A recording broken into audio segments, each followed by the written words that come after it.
At 2:13 a.m., emergency dispatcher Lena Carter answered a call that came from a disconnected line. There was no breathing, no background noise, just a whisper. Inside the house. Please hurry.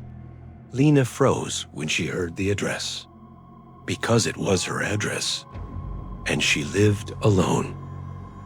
Night shifts at the Cedar Falls Emergency Center were usually quiet, the kind of quiet that made every tiny sound feel amplified. Lena had worked dispatch for 6 years. She had heard everything: break-ins, highway accidents, people calling moments before collapsing. But calls from dead phone lines? That wasn't possible. She checked the system again. Status: disconnected 3 months. Her house phone had been unplugged since she moved fully to mobile, yet the signal pinged perfectly. Ma'am, stay on the line, Lena said, her voice steady from training. Static answered. Then something dragged slowly across the caller's floor. A long, deliberate scrape. Procedure demanded she send a patrol unit. But protocol also said dispatchers were not allowed to request welfare checks on their own homes unless routed through a supervisor. Lena raised her hand. Possible intruder at my residence, She said calmly.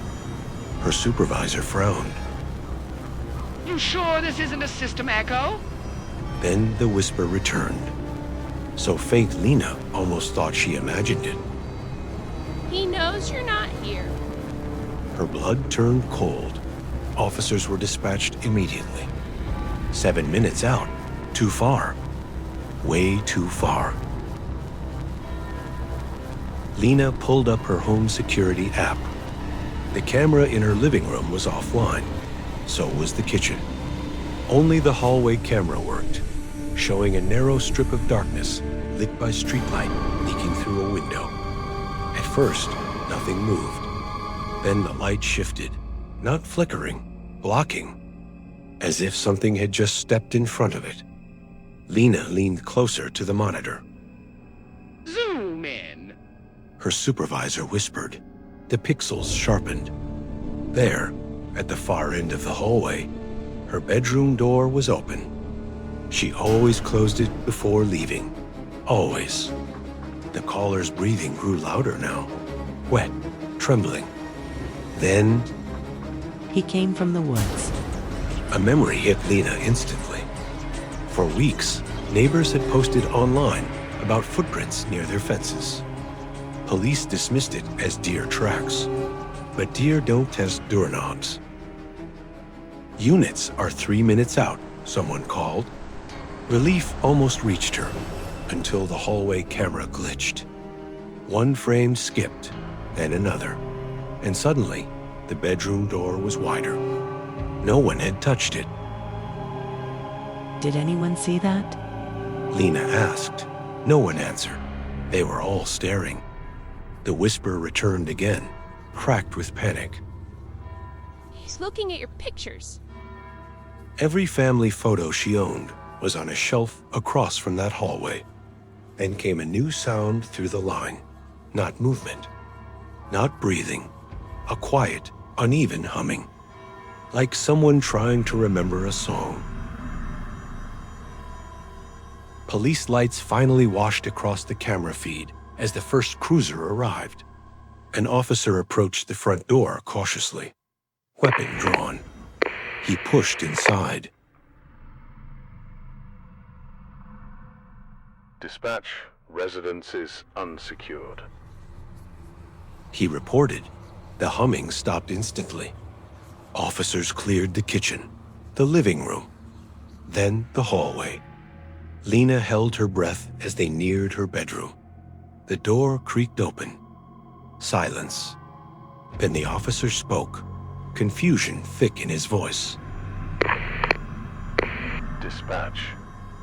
There's someone already here. Lena's stomach dropped. Victim is female, early 30s. The voice you selected does not support this language. Please click the upper right corner to switch to another voice. Unconscious, but breathing. That's not possible. Lena whispered, because she was sitting right there, miles away, awake. Paramedics rolled the woman out minutes later, blonde.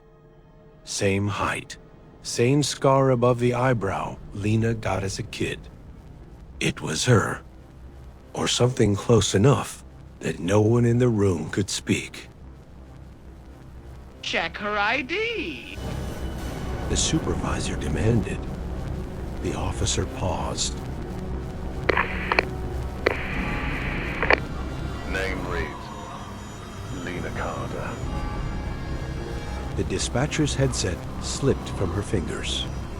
Then, from the still open phone line, came one final whisper. Calm now. Almost relieved.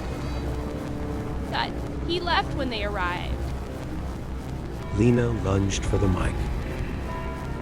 Who is this? For the first time, the caller answered clearly. You don't recognize your own voice. Police never found signs of forced entry.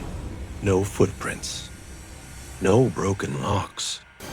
The woman vanished from the before sunrise. Security footage corrupted at exactly 3:11 a.m. Officially, the report listed it as a systems malfunction paired with dispatcher fatigue. Lena resigned 2 weeks later.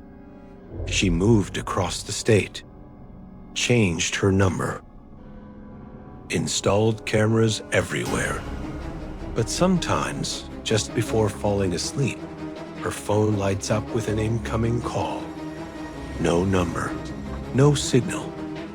When she answers, she hears herself breathing and something humming from somewhere inside the Who.